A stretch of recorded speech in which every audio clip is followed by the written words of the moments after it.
भगवान ने 11वें से 30वें श्लोक तक देह देही के विवेक का वर्णन किया है। इस प्रकरण में भगवान ने ब्रह्म, जीव, प्रकृति, पुरुष, जड़, चेतन, माया, अविद्या, आत्मा, अनात्मा आदि किसी दार्शनिक शब्द का प्रयोग नहीं किया।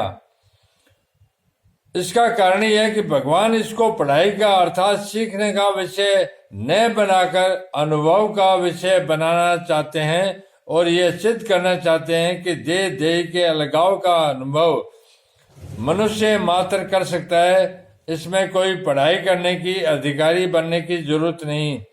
सत असत का विवेक मनुष्य अगर अपने शरीर पर करता है तो वह साधक होता है और संसार पर करता है तो विद्वान होता है। अपने को अलग रखते हुए संसार से सत असत का विवेक करने वाला मनुष्य वाचक सीखा हुआ ज्ञानी तो बन जाता है, पर उसको अनुभव नहीं हो सकता। परंतु अपने देह में सत असत का विवेक करने से मनुष्य वास्तविक अनुभवी ज्ञानी हो सकता है। तात्पर्य है कि संसार में सत असत का विवेक केवल पंडिताई के लिए है, जबकि गीता पंडिताई के लिए नहीं है। इसलिए भगवान ने दार्शनिक शब्दों का प्रयोग न करके देह देही, शरीर शरीरी जैसे सामान्य शब्दों का प्रयोग किया है। जो संसार में सत असत का विचार करते हैं वे अपने को अलग अलग रखते हुए अपने को ज्ञान का अधिकारी बनाते हैं, परंतु देह में देही का विचार करने से मनुष्य मात्र ज्ञान प्राप्ति का अधिकारी है। अनुभव करने के लिए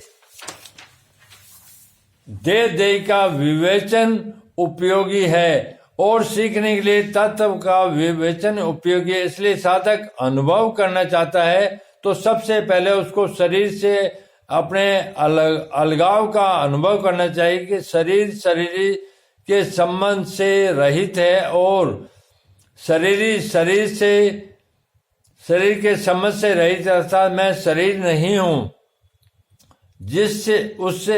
उसने जितनी सच्चाई से, दृढ़ता से, विश्वास से और निसंदेहता से शरीर की सत्ता महत्ता मानी है, उतनी ही सच्चाई से, दृढ़ता से, विश्वास से और निसंदेहता से स्वयं स्वरूप की सत्ता महत्ता मान ले और अनुभव कर ले। शरीर केवल कर्म करने का साधन है और कर्म के केवल संसार के लिए होता है। जैसे कोई लेखक जब लिखने बैठता है तब वह लेखनी को ग्रहण करता है और जब लिखना बंद करता है लेखनी को यथास्थान रख देता है। ऐसे ही साधक को कर्म करते समय शरीर को स्वीकार करना चाहिए और कर्म समाप्त होते ही शरीर को ज्यों का तो रख देना चाहिए, उससे असंग हो जाना चाहिए। कारण कि अगर हम कुछ भी न करें तो शरीर की क्या जरूरत है। साधक के लिए खास बात है कि जाने वे असत का त्याग।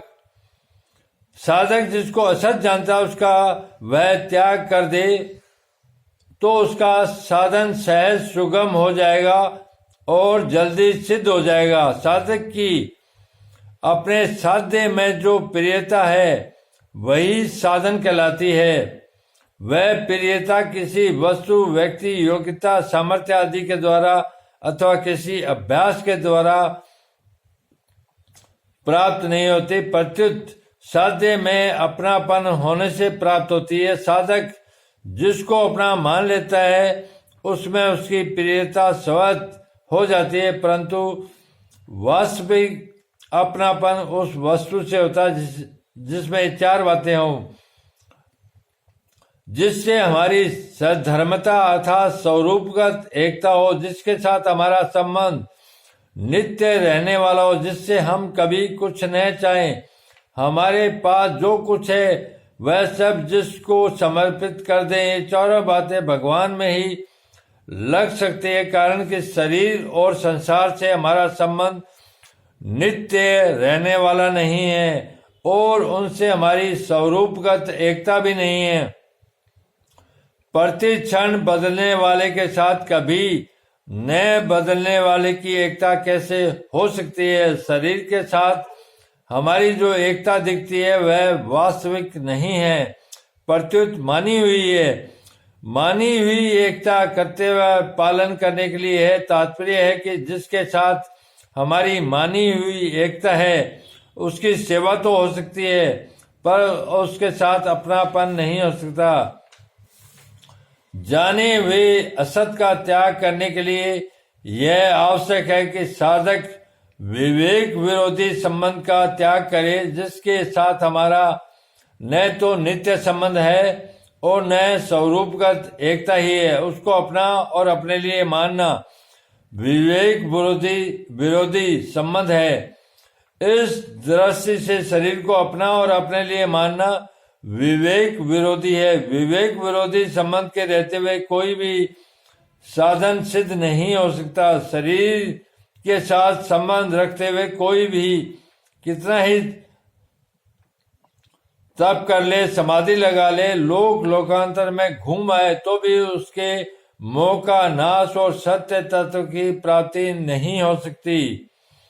विवेक विरोधी संबंध का त्याग होते ही मोह का नाश हो जाता है तथा सत्य तत्व की प्राप्ति हो जाती है। इसलिए विवेक विरोधी संबंध का त्याग किए बिना साधक को चैन से नहीं बैठना चाहिए। अगर हम शरीर से माने हुए विवेक विरोधी संबंध का त्याग न करें तो शरीर ही हमारा त्याग कर ही देगा। तो जो हमारा त्याग अवश्य करेगा उसका त्याग करने में क्या कठिनाई है। इसलिए किसी भी मार्ग का कोई भी साधक क्यों न हो, उसे इस सत्य को स्वीकार करना ही पड़ेगा कि शरीर मैं नहीं हूँ, शरीर मेरा नहीं है और शरीर मेरे लिए नहीं है, क्योंकि मैं अशरीरी हूँ। मेरा स्वरूप अव्यक्त है जो व्यक्त नहीं किया जा सकता। जब तक साधक का शरीर के साथ मेरेपन का संबंध रहता है तब तक साधन करते हुए भी सिद्धि नहीं होती और वह शुभ कर्मों से, सार्थक चिंतन से और स्थिति की आसक्ति से बंधा रहता है। वह यज्ञ, तप, दान आदि बड़े बड़े शुभ कर्म करे, आत्मा का अथवा परमात्मा का चिंतन करे अथवा समाधि में भी स्थित हो जाए, तो भी उसका संबंध बंधन सवरता मिटता नहीं। कारण कि शरीर के साथ संबंध माना ही मूल बंधन है, मूल दोष है, जिससे संपूर्ण दोषों की उत्पत्ति होती है। अगर साधक का शरीर से माना हुआ संबंध सवरता मिट जाए तो उसके द्वारा अशुभ कर्म तो होंगे ही नहीं, शुभ कर्मों में भी आसक्ति नहीं रहेगी, उसके द्वारा निरर्थक चिंतन तो होगा ही नहीं, सार्थक चिंतन में भी आसक्ति नहीं रहेगी, उसमें चंचलता तो रहेगी नहीं। समाधि में, स्थिरता में अर्थात निर्विकल्प स्थिति में भी आसक्ति नहीं रहेगी। इस प्रकार स्थूल शरीर से होने वाले कर्म में, सूक्ष्म शरीर से होने वाले चिंतन में और कारण शरीर से होने वाली स्थिरता में आसक्ति का नाश हो जाने पर उसका साधन सिद्ध हो जाएगा, अर्थात मोह नष्ट हो जाएगा और सत्य तत्व की प्राप्ति हो जाएगी। इसलिए भगवान ने अपने उपदेश के आरंभ में शरीर का संबंध सवरता मिटाने के लिए शरीरी के विवेक का वर्णन किया है।